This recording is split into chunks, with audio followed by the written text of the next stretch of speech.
Kenapa cara berpikir orang asing berbeda dengan Indonesia? Yang pertama karena budaya dan konteks sosial.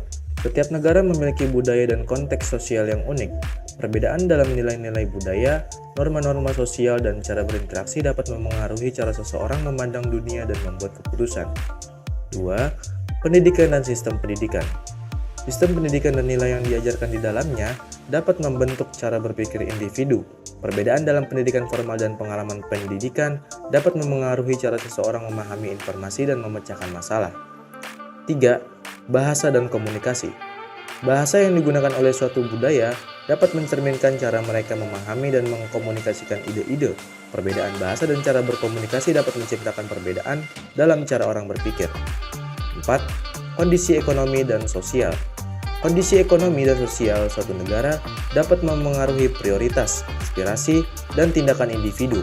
Perbedaan dalam peluang ekonomi dan struktur sosial dapat menciptakan pola pikir yang berbeda. 5. Sejarah dan pengalaman.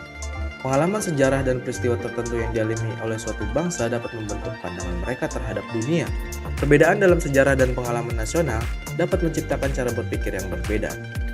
6. Religi dan kepercayaan. Kepercayaan agama dan spiritualitas dapat memengaruhi nilai-nilai dan moralitas individu. Perbedaan dalam keyakinan agama dan filosofi hidup dapat menciptakan perbedaan dalam pandangan dunia. 7. Struktur sosial dan kehidupan masyarakat. Struktur sosial dan dinamika masyarakat seperti individualisme versus kolektivitisme dapat memengaruhi cara orang berpikir tentang diri mereka sendiri dan hubungan sosial. Perlu diingat bahwa ini adalah generalisasi dan tidak semua orang dari suatu kelompok atau budaya akan memiliki cara berpikir yang seragam. Terdapat keragaman besar di dalam setiap budaya dan kelompok masyarakat.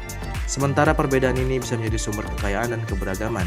Juga penting untuk mencari pemahaman dan menghormati perspektif orang lain tanpa menggeneralisasi.